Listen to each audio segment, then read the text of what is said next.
Orucluq ayında, mübarək Ramazan ayında insan tərkə çox fikir verər. Mümkün qədər tərk eləyə, istəkləri ilə dalaşa, halal istəkləri ilə, haram istəkləri ilə, zərrə qədər nəfsinə imkan verməyə. Bu ayda məndən soruşsalar, yəni oxuduqlarıma əsasən deyirəm ki, ən çox adam nəyə fikir versin? Mən Peyğəmbərin, Əhl-i-Beytin sözünə istinadən cavab verərəm ki, insan ibadətlərdən çox bu ayda tərk eləməyə diqqət eləsin.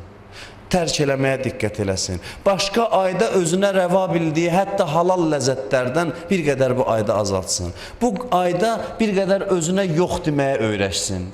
İstəyirəm, eləmirəm xüsusiyyətini yaratsın özündə, daxilində. Və oruc insana zəiflik verir. İnsan təbii olaraq oruç tutanda zəif olur. Və bu nə üçündür? Oruc yada salır ki, sən zatən zəifsən. Sənin zati zəifliyi sənin yadına salır. Başqa vaxtlarda görürsən, baş gicəllənir, insan təkəbbürlü olur, insan məğrur olur. Orucun aclığı, susuzluğu biraz insanın belə deyək də o xodundan alır. Biraz insana xatırladır ki, sən zəif məxluqsan. İnsanın zati zəifliyini yadına salır. İnsan səcdəyə gedib oruç tuta-tuta deyə irham abdəkə zəif, bu çox yapışır insana. İlahi, zəif bəndəvə rəhm elə. Oruc yada salır ki, sən zəifsən və insan Allah müqabilində zəifliyini başa düşsə, çox yaxşı haldır. Orucda bu xüsusiyyətlər yaranır. Orucda insan Allah'tan razıdır, Allah'ın imtihanlarından razıdır. Hədislərdə var, heç zarafatsa da deməyin. Heç zarafatsa da deməyin, kaş indi kebab olardı oturub yerdi.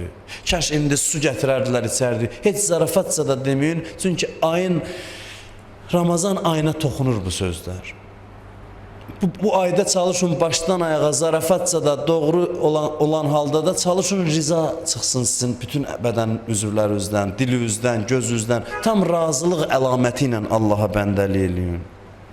Azlıqdan, susuzluqdan heç ürəyinizin dərinliyində də gileylənməyin. Heç söhbət dilə gətirməkdən getmir. Ürəyində də gileylənmə ki, əşki bu nədir istidə, indi yərdim, içərdim. Bu fikir də çalışın ürəyinizdən keçməsin. Çünki çox yaxşı haldır ki, insan məhrumiyyətdən razı ola. O adamlar ki, Allah onlara nədənsə məhrum eləyib dünyada, hamımızı nədənsə məhrum eləyib. O adamlar ki, bu məhrumiyyətdən razıdırlar, deyirlər, Allah, heç bir etirazım yoxdur. Nə verirsən şükür məsləhəti ver, nə vermirsən vermə. O insanlara Allah elə məqam verəcək ki, çox insanlar qibt eləyəcək onlara. Az adamda bu var ki, insan nədənsə məhrum ola, könül xoşluğu ilə o məhrumiyyəti qəbul eləyə. Oruc bunu öyrədir bizə.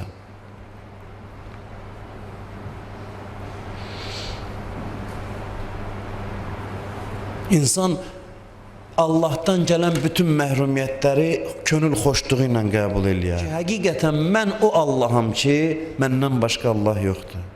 Hər kəs mənim verdiyim bəlaya səbr eləməsə, mənim təyin elədiyim qəza və qədərə razı olmasa və mənim neymətlərimə şükr eləməsə, getsin özünə başqa Allah tapsın. Mən belə Allaham.